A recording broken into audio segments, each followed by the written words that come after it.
كفروا لن تغني عنهم أموالهم ولا أولادهم من الله شيئا وأولئك هم وقود النار۔ کل آپ نے تمہید میں ایک بات سنی تھی کہ مشرکین مکہ اور یہود جو مدینے میں تھے وہ مسلمانوں کا مذاق اس بات پہ اڑایا کرتے تھے کہ دیکھو ان مسلمانوں کو نہ ان کے پاس تو اسلحہ ہے نہ ان کے پاس افراد ہیں اور خواب دیکھ رہے قیصر و کسریٰ کا۔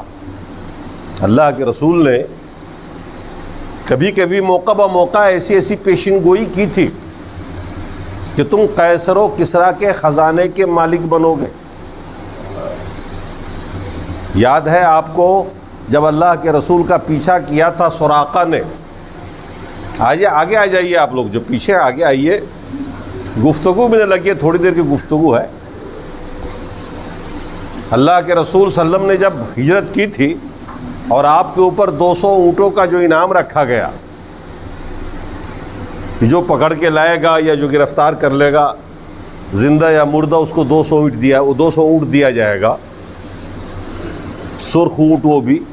تو سراقہ جو ایک کافر تھا اس زمانے میں، اس نے پیچھا کیا تھا، آپ نے سنا ہوگا، اور 2 بار اس کے گھوڑے دھس گئے تھے زمین میں۔ اللہ کے رسول آگے تھے اور پیچھے تھا یہ، اور تیسری بار میں انہوں نے اللہ کے رسول سے گزارش کی کہ اللہ کے رسول معاف کر دیجئے اور ہمیں امان لکھ دیجئے، امان، ایک پتر کہ جس دن آپ کا راج ہو، آپ کی حکومت ہو، اس دن میں مجھ سے بدلہ نہ لیا جائے۔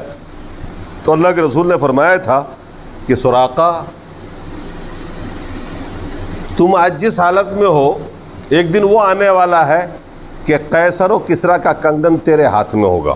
اس زمانے میں جو بادشاہ لوگ سونا پہنتے تھے نا، وہ تیرے ہاتھ میں ہوگا۔ یہ خواب ایک عجیب، یہ خوشخبری ایک عجیب بات تھی۔ اس وقت وہ مسلمان بھی نہیں تھے۔ اب ظاہر سی بات ہے کہ وقت آیا، ان کا بڑھاپا تھا، کئی بار یہ مرنے لگے، تو انہوں نے کہا تھا کہ میں ابھی نہیں مروں گا، کیونکہ میں رسول اللہ نے پیشن گوئی کی ہے کہ میرے ہاتھ میں جب تک وہ کنگن نہیں آئے گا میں نہیں مروں گا۔ اور ایک وقت وہ بھی آیا تو عمر کے زمانے میں جب ایران فتح ہوا جو اس وقت کا امریکہ تھا، اور جب روم فتح ہوا مسلمانوں کے ہاتھ جو اس وقت کا روس تھا، تو اس کا جو خزانہ بٹا تھا تو ان کے حصے میں وہ کنگن آیا تھا، اس کو پنایا گیا تھا ان کو۔ انہوں نے کہا کہ اب میں مر سکتا ہوں، یہ اللہ کے رسول کی پیشن گوئی تھی۔ تو اللہ کے رسول مدینے میں اس طرح کی پیشن گوئی کرتے تھے صحابہ کو کہ وہ تو دور نہیں ہے جب تم قیصر و کسریٰ کے خزانے کے مالک بنو گے۔ تو مشرکین مکہ جو ہے، مشرکین مکہ کہیے اور مدینہ کے یہود خاص طور سے مذاق اڑاتے تھے۔ خندق والے دن جب مدینے پہ حملہ کیا تھا سارے عرب کے مشرکین نے مل کر کے ایک ساتھ مسلمان کو ختم کرنے کے لیے، اور اب اللہ کے رسول نے خندق کھدوایا تھا نا مدینے کے اندر آبادی سے پہلے، تاکہ مشرکین ادھر نہ آ سکے، اس میں آگ جلوایا تھا۔ تو یہود مذاق اڑاتے تھے کہ دیکھو ان مسلمانوں کو یہ قیصر و کسریٰ کے فتح کرنے کا خواب دیکھ رہے ہیں، جبکہ ان کے پاس نہ افراد ہیں، نہ ان کے پاس مال و دولت ہے، بے سہارا ہے، ان کے پاس ہتھیار تک نہیں ہے، اور خواب ان کے اتنے اونچے ہیں۔ جیسے آج کل آپ کا ہندوستان وشو گرو بن رہا ہے، اپنے آپ کیا کیا خواب دکھایا جا رہا ہے، اور وہ سارا خواب ان 7-8 سالوں میں خواب ہی ہے آپ کا جو پورا نہیں ہوا۔ جب بھی وہ کوئی وعدہ کرتا ہے تو آپ لوگوں کو عجیب سا لگتا ہے۔ اب اکھنڈ بھارت اس وقت ہو رہا ہے، آپ کا یہ دیش اکھنڈ بھارت کا خواب دکھایا جا رہا ہے۔ تو اس طرح مذاق اڑایا کرتے تھے۔ پھر انجام کیا ہوا ان کا؟ اللہ کے پہلے بھومکا باندھی گئی تھی، اس سے پہلے جو قرآن کی آیت آئی تھی جس میں انہوں نے کہا تھا، تو اللہ تبارک و تعالیٰ نے فرمایا تھا جواب میں کہ بھروسہ کافروں کا مال اور اولاد پہ ہوتا ہے، اور مسلمانوں کا بھروسہ صرف اللہ پہ ہوتا ہے۔ یہ بہت بڑا فرق ہے۔ اور پھر اللہ تبارک و تعالیٰ نے جنگ بدر کا وہ نقشہ کھینچا کہ جس بات پہ تمہیں بہت گھمنڈ تھا، تو مکے والے کے پاس افراد بھی تھے، 1000 کی فوج آئی تھی اور مال بھی تھا اس کے پاس، روزانہ وہ 2 یا 3 اونٹ ذبح کر کے فوجیوں کو کھلایا کرتے تھے. اس سے اندازہ لگا لیجئے کیا تعداد رہی ہوگی ان کی فوجیوں کی. ایک ٹائم میں 2 یا 3 اونٹ کھا جاتے تھے وہ. اور ادھر مسلمانوں کا عالم یہ تھا کہ وہ 313 تھے. بھر پیٹ ستو بھی میسر نہیں تھا, کھجور بھی میسر نہیں تھا. اس کے باوجود, افراد نہ ہونے کے باوجود, اسلحہ نہ ہونے کے باوجود فتح یاب کون ہوئے؟ یہ 313 مسلمان. 70 کو تو قتل کیا, 72 کو قیدی بنا لیا ان 313 نے. کیوں؟ اس لیے کہ ان 313 کا بھروسہ اللہ پہ تھا. نہ ان کے پاس اولاد, نہ ان کے پاس افراد, نہ ان کے پاس مال, نہ ان کے پاس اسلحہ. اور ان کا بھروسہ اسلحہ پر تھا, افراد پر تھا, مال پر تھا, اور وہ ہارے, ہزیمت اٹھائی انہوں نے. تو اللہ تبارک و تعالی نے فرمایا ان الذین کفروا لن تغنی عنہم اموالہم ولا اولادہم من اللہ شیئا. بے شک جو کافر لوگ ہیں نہ تو ان کا مال ان کو فائدہ پہنچائے گا, نہ ان کا اولاد کچھ بھی. واولئک ہم وقود النار, یہ جہنم کے ایندھن بنیں گے. کداب آل فرعون, فرعونیوں کو بھی یہی گھمنڈ تھا. آل فرعون کو, آل فرعون کو بھی حضرت موسیٰ اور ان کی قوم بنو اسرائیل کے مقابلے میں اس زمانے میں یہی گھمنڈ تھا. والذین من قبلہم, اور ان سے پہلے بھی جو فرعون قسم کے لوگ ہوئے ہیں جنہوں نے نبیوں پر اس دور میں اہل توحید پر ظلم کیا. کذبوا بآیاتنا, اللہ نے فرمایا ان لوگوں نے بھی جھٹلایا ہماری آیتوں کو. فاخذہم اللہ بذنوبہم, اور پھر اللہ نے ان کے گناہوں کے سبب سے ان کو پکڑ لیا. واللہ شدید العقاب, اور اللہ تبارک و تعالیٰ تو بہت سخت سزا دینے والا. قل للذین کفروا, اے رسول آپ کافروں سے کہہ دیجئے, ستغلبون وتحشرون, ان قریب تم سب لوگ مغلوب ہو جاؤ گے, تم پہ غلبہ ہوگا مسلمانوں کا. وتحشرون, اور تم سب کے سب اکٹھا کیے جاؤ گے. الی جہنم, ہانکے جاؤ گے جہنم کی طرف. وہ بئس المہاد, کتنا برا ٹھکانہ ہے وہ. اب یہاں سے مثال دے کے سمجھایا جا رہا ہے اسی جنگ بدر کی. قد کان لکم آیۃ فی فئتین, تمہارے لیے نشانی ہے اے کافرو. اور ہم لوگوں کو بھی سمجھنا چاہیے کہ ہمارے لیے نشانی اور مثال ہے ان 2 گروہ کی. فئتین, ایک گروہ مسلمانوں کا تھا 313 کا, ایک گروہ مشرکین مکہ کا تھا 1000 کا. اللہ تعالیٰ ویسے کافر کو دکھا رہا ہے یہ, لیکن ہمارے اور آپ کے لیے بھی مثال ہے کہ دیکھیے کتنی کم تعداد والوں نے فتح پائی تھی ایک بڑی تعداد والوں پر. وَلَكُمْ آیَةٌ فِي فِئَتَيْن, تمہارے لیے مثال ہے ان 2 گروہوں میں جب وہ دونوں آپس میں ٹکرائے تھے. فِئَةٌ تُقَاتِلُ فِي سَبِيلِ اللَّهِ, اس میں سے ایک گروہ لڑ رہا تھا اللہ کی راہ میں توحید کے لیے. وَأُخْرَىٰ, اور دوسری جماعت, دوسرا گروہ کافرۃ, کافر لوگ تھے. یرونہم مثلیہم رأی العین, اللہ نے ان کی آنکھوں کو دکھایا ڈبل, اپنے سے ڈبل. مشرکین مکہ کا حال یہ تھا کہ جب انہوں نے مسلمان کی فوج کی طرف دیکھا تو ان کو لگا کہ یہ تو ہم سے بھی دگنے, ہم 1000 کی تعداد میں آئے ہیں تو یہ تو 2000 ہے, جبکہ تھے کتنے. بھروسہ اللہ پہ تھا نا, اللہ نے مدد کی. ان کی آنکھ کوئی چینج کر دیا دیکھنے کے, اس نظریے کو چینج کر دیا. اب یہ گھبرا گئے, حوصلہ پست ہو گیا, اور جیسے ہی آپ کا حوصلہ پست ہوگا پھیل ہو گئے, ناکام ہو جائے گا. اس لیے ہمیشہ حوصلہ رکھیے اور اللہ پہ بھروسہ رکھیے. چاہے آپ کا ٹکراؤ کبھی بڑی جماعت سے ہو جائے تو گھبرانے کی بات نہیں. اگر اللہ پر آپ کا بھروسہ ہے تو یقین جانیے کہ آپ جیتیں گے, کیونکہ آپ کے حوصلے بلند ہیں. جن کے حوصلے بلند نہیں ہوتے ہیں وہ بڑی تعداد میں ہو کے بھی مار کھاتے ہیں اور ہار جاتے ہیں. تو بھروسہ اللہ پہ ہو, آپ کا حوصلہ بلند ہو, یہ 2 شرطیں ہوتی ہیں. واللہ یؤید بنصرہ من یشاء, اللہ نے فرمایا کہ اللہ تعالیٰ اپنی مدد سے تائید کرتا ہے جس کو چاہتا ہے. ان فی ذلک لعبرۃ لأولی الابصار, اس میں دیکھنے والوں کے لیے, عقل مندوں کے لیے نصیحت ہے. یہ مثال جو ہے نا مشرکین مکہ کا جو ٹکراؤ ہوا بدر میں, وہ کہیں سے بھی مسلمان اس لائق نہیں تھے کہ جیت کے آتے, فتح پاتے, لیکن مسلمان جیتے. اس میں عبرت اور مثال ہے. کن کے لیے؟ آنکھ والوں کے لیے نہیں, عقل والوں کے لیے, جن کو وہ منظر یاد ہے, وہ تاریخ جانتے ہیں. زین للناس حب الشہوات من النساء والبنین، یہ آج کے جنریشن کے بارے میں کہا جا رہا ہے۔ اللہ فرما رہا ہے کہ لوگوں کے لیے عورتوں کی محبت اور مال کی محبت، اولاد کی محبت خوبصورت بنا دی گئی ہے،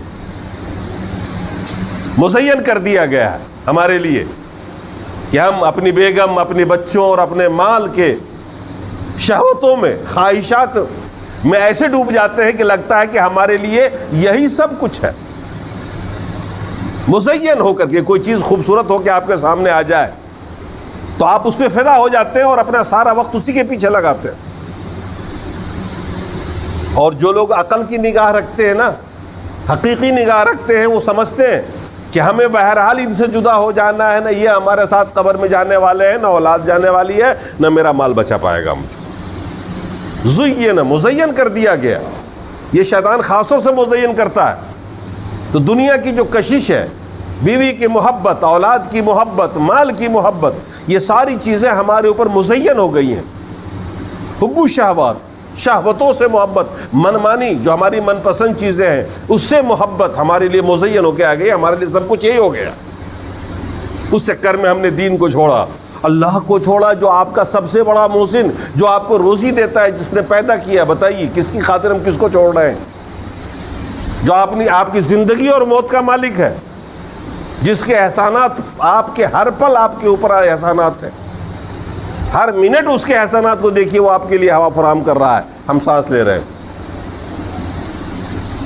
لیکن وہ سب ہمارے لیے سائڈ ہو گیا۔ ہمارے لیے بڑی اہم چیز ہماری بیوی ہے، ہمارے بچے ہیں، ہماری دولت ہے کہ نہیں مزین؟ ہر آدمی اسی میں لگا ہوا ہے۔ یہ رمضان بھر ہم سب لوگ جمع ہو رہے ہیں، رمضان چلا جائے گا نا، 5 وقت نماز بھی چلی جائے گی آپ کی زندگی سے۔ اتنا سا جو ٹائم نکال کے ہم آتے ہیں نا، یہ بھی ختم ہو جائے گا۔ کیوں؟ اس لیے کہ ہمارے لیے مزین کی گئی ہے عورت کی محبت، عورت کی شہوت ہمارے اوپر خوبصورت بن کے آ رہی ہے، اولاد کی محبت، مال کی محبت۔ اللہ نے فرمایا زین للناس، اب اس میں مسلمان بھی اور کافر بھی ہے نا، اس میں کافروں کے ساتھ بھی یہی معاملہ ہے، مسلمانوں کے ساتھ بھی یہی معاملہ ہے۔ لوگوں کے لیے شہوات، خواہشات عورت کی، والبنین اور اولاد کی، والقناطر المقنطرة من الذهب والفضة، سونے اور چاندی کے ڈھیر دولت، والخیل المصومہ، آراستہ گھوڑے۔ آج کے زمانے میں موٹر سائیکلیں، گاڑیاں، اس زمانے کی بات ہے، اس زمانے میں گھوڑے کسی کے پاس ہوتے تھے، اس میں فدا رہتا تھا۔ والانعام والحرث، چوپائے، کھیتی۔ آج انہی دولتوں کی محبت میں تو ہم لوگ فدا ہیں، 24 گھنٹے لگا کے رکھتے ہیں۔ اللہ کو بھول گئے، اللہ کے دین کو بھول گئے، رسول کو بھول گئے، اسلاف کو بھول گئے۔ یہ چیزیں ہمارے اوپر حاوی ہو گئی ہیں اور یہی چیزیں محبت سب کچھ بن گیا ہے۔ اللہ نے فرمایا واللہ عندہ حسن المآب، بہترین ٹھکانہ تو اللہ کے پاس ہے۔ یہ کیا ٹھکانے ہیں؟ یہ کیا محلات ہیں جو ہمارے آپ کی دنیا میں ہیں، اور یہ بیویاں کیا چیز ہے جو دنیا میں ہے، یہ اولاد کیا چیز ہے؟ بہترین چیز تو رب کے پاس ہے ہمارے آپ کے لیے۔ قل، اے رسول آپ کہیے ان لوگوں سے، اونبئکم بخیر من ذالکم، اس سے بھی بہتر چیز سے تمہیں آگاہی دوں، تمہیں بتاؤں؟ للذین اتقوا عند ربہم، ان لوگوں کے لیے جو تقوی اختیار کرتے ہیں، متقی ہیں، اللہ کا ڈر اور خوف دل میں رکھتے ہیں، اللہ کے حکام کے مطابق زندگی گزارتے ہیں۔ جو ان کا رب کے پاس جو ٹھکانہ ہے نا، اس کی تفسیر ہے جنات تجری من تحتها الانہار، ایسی جنتیں ہیں تقوی رکھنے والوں کے لیے جس کے نیچے سے نہریں رواں، خالدین فیہا، ہمیشہ ہمیش رہیں گے اس میں، وازواج مطہرۃ، پاک بیویاں، پاک بیویاں، جس کے اندر ایسی کوئی چیز نہیں جس سے نفرت ہو، جسے MC نہ آوے، جسے ماہواری نہ آوے، جس کے ناک میں ریٹ نہ ہو، جس کے منہ میں کھکھار نہ ہو، جس سے بدبو نہ آئے، جس کے اندر پسینہ نہ ہو، خوشبو ہی خوشبو، پاک بیوی۔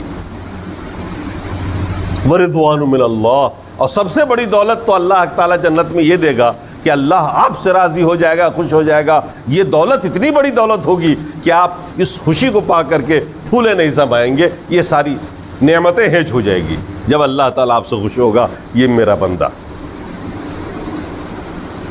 واللہ بصیر بالعباد، اللہ تعالیٰ بندوں کو تو دیکھتا ہے، وہ دیکھ رہا ہے ہمیں اور آپ کو۔ الذین یقولون، جو لوگ بولتے ہیں ان ربنا اننا آمنا، اے اللہ بے شک ہم ایمان لائے تیرے اوپر، فاغفر لنا ذنوبنا، تو ہمارے گناہوں کو بخش دے، وقنا عذاب النار، ہمیں جہنم سے بچا لے۔ جس انسان کی زبان پر یہ کلمات ہو، یہ دعا ہو، ربنا اننا آمنا، اے اللہ بے شک ہم لوگ تیرے اوپر ایمان رکھتے ہیں، تو ہمارے گناہوں کو بخش دے اور ہمیں جہنم کے عذاب سے بچا دے۔ الصابرین والصادقین، صفت بیان کی گئی ان لوگوں کی جو متقی ہیں، وہ صبر کرنے والے لوگ ہیں، سچ بولنے والے لوگ، قانتین فرما بردار لوگ اللہ کے، والمنفقین اللہ کی راہ میں خرچ کرنے والے لوگ، والمستغفرین بالاسحار، اور صبح و شام اللہ تبارک و تعالیٰ سے مغفرت چاہنے والے، صبح تڑکے اٹھ کر کے شہد اللہ تعالیٰ گواہی دیتا ہے انہ لا الہ الا ہو، کہ رب کے سوا کوئی معبود نہیں۔ اللہ کی گواہی اس بات پر ہے کہ اللہ کے سوا کوئی عبادت کے لائق نہیں۔ ہماری اور آپ کی گواہی تو بات کی بات ہے، جس بات پر خود رب گواہی دے دے کتنی بڑی سچائی ہوگی۔ جس بات کی گواہی خود خالق کائنات دے دے، اس سے بڑی گواہی اور کیا ہو سکتی ہے؟ شہد اللہ خود گواہی دیتا ہے انہ لا الہ الا ہو، کہ اس کے سوا کوئی معبود نہیں۔ والملائکہ، ملائکہ بھی گواہی دیتے ہیں، وَأُولُو العلم، اور علم والے بھی گواہی دیتے ہیں، قائماً بالقسط، کہ وہ سچا اور سیدھا انصاف کرنے والا ہے، لا الہ الا ہو، اس کے سوا کوئی معبود نہیں، هو العزیز الحکیم، اور وہی غالب حکمت والا ہے۔ اب یہاں سے اللہ تبارک و تعالی مذہب کے بارے میں، دین کے بارے میں بتا رہا ہے کہ دنیا میں مذاہب اور ادیان تو بہت سارے ہیں، لیکن جو دین اللہ کو پسند ہے، ان الدین عند اللہ الاسلام، بے شک اللہ کے نگاہ میں، اللہ کی نظر میں، یا اللہ کے نزدیک محبوب دین، پسند کا دین، دین اسلام ہے۔ یہ اسلام آج ہی نہیں آیا، یہ حضرت آدم علیہ السلام سے چلا آ رہا۔ جس وقت آدم علیہ السلام تھے، ان کی بات ماننا، ان کی فرما برداری کرنا، اور یہی توحید کے کلمے گانا اور اس کا عقیدہ رکھنا اور رات دن زبان پہ جاری رکھنا، وہی اسلام تھا۔ حضرت نوح کا دور آیا، جو ان کے ماننے والے اور فرما بردار تھے، ان کے پاس اسلام تھا، وہ مسلمان تھے۔ سارے نبیوں کو دیکھ لیجیے، ہر نبی نے چونکہ ایک ہی بات کہی ہے، اور وہ بات کیا ہے؟ لا الہ الا اللہ، اللہ کے سوا کوئی عبادت کے لائق نہیں۔ سارے نبیوں کا دین ایک ہی رہا۔ قرآن میں اللہ نے فرمایا وَلَقَدْ بَعَثْنَا فِي كُلِّ أُمَّةٍ رَسُولًا أَنِ اعْبُدُوا اللَّهَ وَاجْتَنِبُوا الطَّاغُوتَ، ہر امت میں ایک رسول کو ہم نے بھیجا، اور بس یہی ایک پیغام دے کر بھیجا کہ جاؤ اور جنتا سے کہو أَنِ اعْبُدُوا اللَّهَ، کہ وہ صرف ایک اللہ کی ہی عبادت کرے، وَاجْتَنِبُوا الطَّاغُوتَ، اور شیطان سے بچیں، جو شرک کرواتے ہیں، بدعت کرواتے ہیں، جو آپ کو دین کے خلاف کاموں پہ ابھارتے ہیں، اس شیطان سے بچو۔ تو ہر نبی کا دین تو ایک ہی ہے۔ عیسیٰ علیہ السلام کے فرما بردار بھی مسلمان تھے، موسیٰ علیہ السلام کے ماننے والے، ان کی امت، ان کے فرما بردار بھی مسلمان تھے، اور سلیمان علیہ السلام اور داؤد علیہ السلام، یوسف علیہ السلام، جتنے بھی انبیاء گزرے، اس دور کے جو مومنین تھے، جو ایمان رکھنے والے فرما بردار تھے، وہ سب مسلمان تھے۔ وہی دین حضرت ابراہیم کے پاس پہنچا، اور پھر اللہ حضرت ابراہیم کے توسط سے وہی دین آج آپ کے پاس، یہ ایک ہی دین رہا ہے۔ اور اس کے مقابلے میں دوسرا مذہب شرک کا مذہب رہا ہے، جو حضرت نوح سے شروع ہوا، جو آج تک قائم۔ اس کی بنیاد توحید ہے کہ سارا پاور ایک رب کے پاس، وہی مارتا جلاتا، وہی پیدا کرتا، وہی بارش برساتا، ہر چیز کا پاور اسی کے پاس ہے، دوسرا کوئی شریک نہیں۔ اور اس کے مقابلے میں ایک دوسرا مذہب ہے شرک کا۔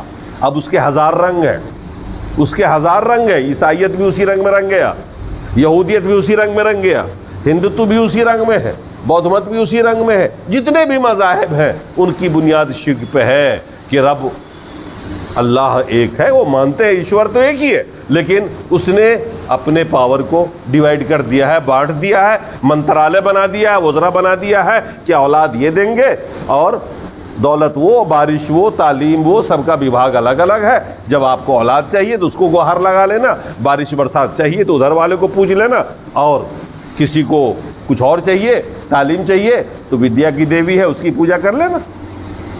یہ سارے جتنے بھی مذاہب ہیں اس کی بنیاد شرک ہے۔ بہت فرق ہے نا۔ اب وہ ہزار اس کے نام ہو جائیں، روپ بدل بدل کر کے اس کے کئی نام ہیں، لیکن اسلام کا تو ایک ہی نام ہے، وہ دین توحید ہے۔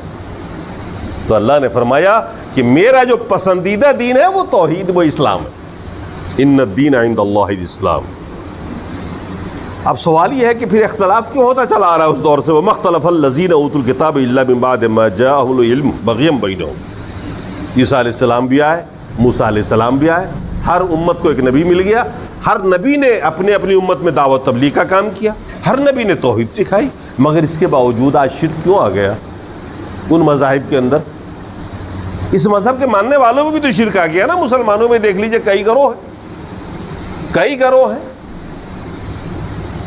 اور اس اہل توحید اور اہل حدیث کے علاوہ جتنے بھی گروہ ہیں ان میں کہیں نہ کہیں شرک تو ہر رنگ میں ہے۔ ان کے دیکھ لیجئے سکنات، حرکات دیکھ لیجئے، ان کی دعاؤں کو سنیے اور ان کا طور طریقہ دیکھ لیجئے۔ کیوں ہوا یہ اختلاف؟ تو اللہ تعالیٰ اس کا سبب بیان کر رہا ہے۔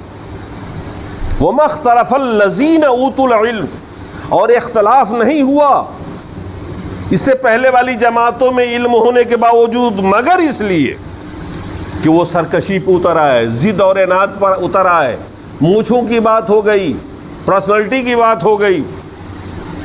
ہر آدمی نے اپنے مال اور اپنے اولاد اور اپنی چودراہٹ کے چکر میں یہ پارٹیاں بنائی ہیں۔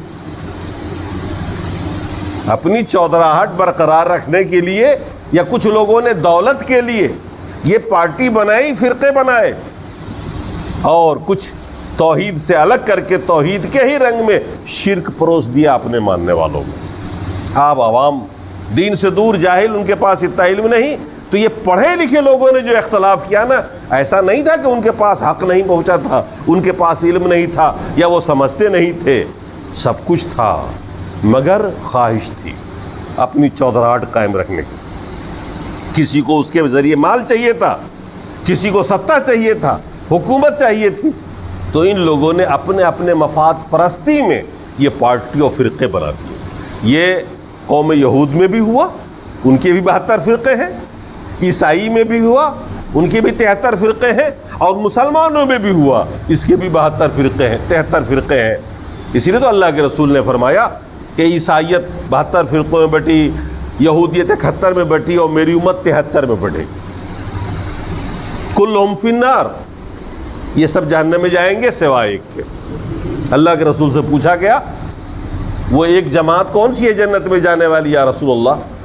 صحابہ نے پوچھا تھا نا، وہ حدیث تو ہم نے دکھائی تھی لوگوں کو کھول کے۔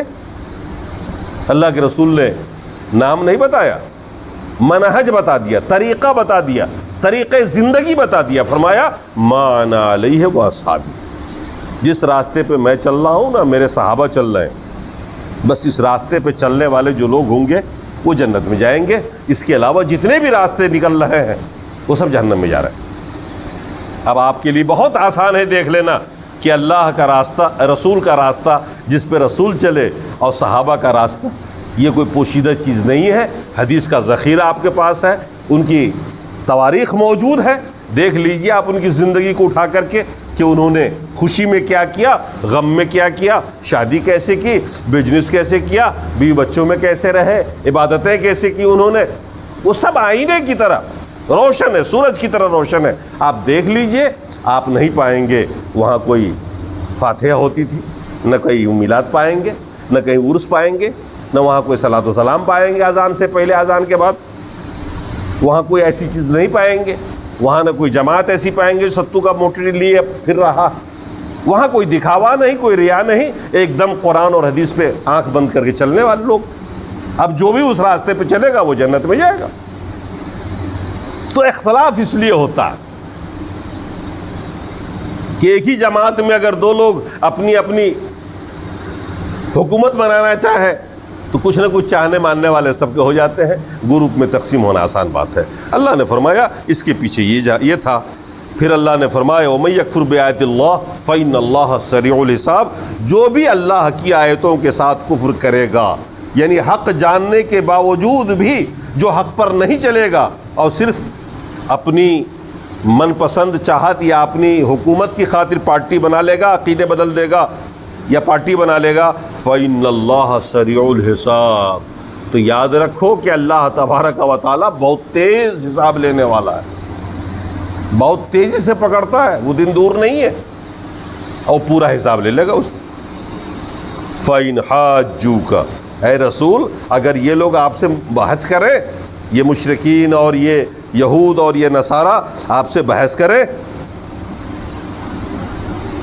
فَقُلْ، تو آپ ایک ہی جواب دیجئے، اسلمت وجہی للہ ومن اتبعنی، میں نے اپنے آپ کو فرما بردار بنا لیا، کس کا؟ اللہ کا۔ جو رب نے کہا ہے ہم اس پہ چلیں گے، اس کو مانیں گے، اور جو میری اتباع کرنے والے لوگ ہیں صحابہ، انہوں نے بھی اپنے آپ کو اللہ کا فرما بردار بنا لیا۔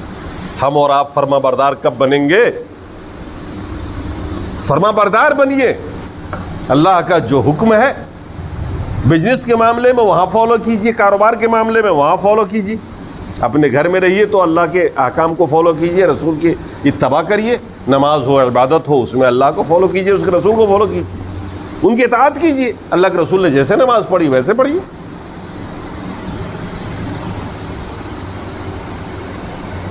اللہ نے فرمایا وَقُلْ لِلَّذِينَ أُوتُوا الْكِتَابَ وَالْأُمِّيِّينَ أَأَسْلَمْتُمْ، آپ کہیے اہل کتاب سے بھی اور غیر اہل کتاب سے بھی پوچھیے آپ، أَأَسْلَمْتُمْ، کیا تم لوگ فرما بردار بنو گے اللہ کا؟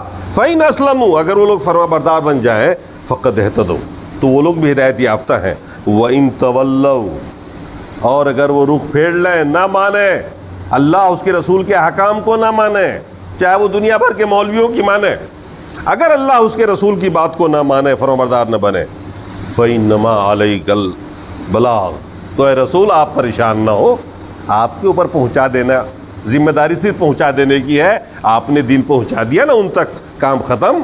اب آپ دیکھیے کہ اللہ تعالیٰ جو چاہے گا ان کے ساتھ کرے گا، آپ یہ نہ گھبرائیں کہ یہ لوگ کیوں نہیں مسلمان ہو رہے ہیں، کیوں نہیں فرما بردار ہو رہے ہیں، اس غم میں نہ گھل جائیں آپ۔ اللہ کے رسول بہت پریشان رہتے تھے، بڑے ہمدرد تھے، وہ دیکھتے تھے کہ لوگ جہنم میں جا رہے ہیں، روتے تھے، دعائیں کرتے تھے، ان کے پیچھے لگے رہتے تھے، سمجھاتے رہتے تھے، اپنے آپ کو ہلاکت میں ڈال دیتے تھے، مطلب کہ یہ میری امت کو لوگ جہنم میں چلے جا رہے۔ اللہ نے سمجھایا، کہا کہ نہیں آپ اتنا پریشان نہ ہو، یہ آپ کی ذمہ داری نہیں ہے، آپ نے حق پہنچا دیا، آپ کی ذمہ صرف پہنچا دینا، دین پہنچا دیجئے، اب مانے نہ مانے یہ اس کی ذمہ داری ہے، اور ہم بہت تیز حساب لینے والے ہیں۔ آپ بھی فکر رہیے آزادی کی زندگی۔ اللہ دیکھیے اللہ تبارک و تعالیٰ کس قدر خیال رکھ رہا ہے اپنے رسول کا۔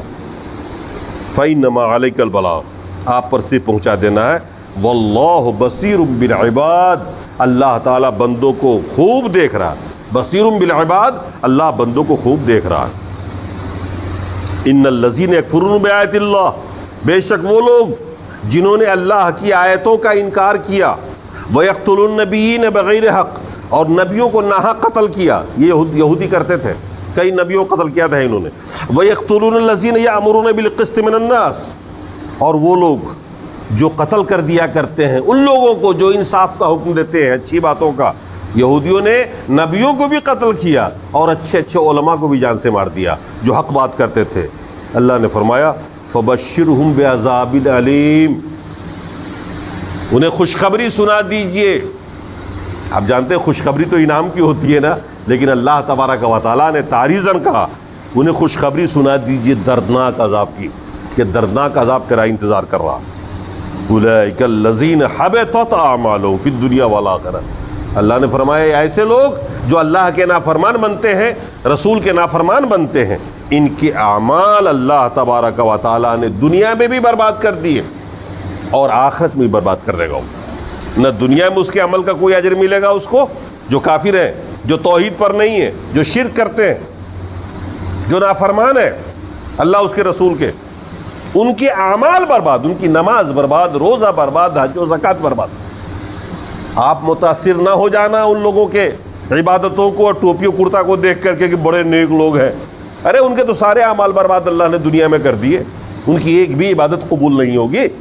جس سے شرک سرزد ہو گیا، توبہ نہیں کر رہا، وہ شرک کو نہیں سمجھنے کو تیار ہے، جو سنت کو نہیں سمجھنے کو تیار ہے، جو بدعت پہ اصرار کر رہا ہے، اور پھر آپ اس کے بارے میں سوچتے ہو کہ یہ اللہ والا.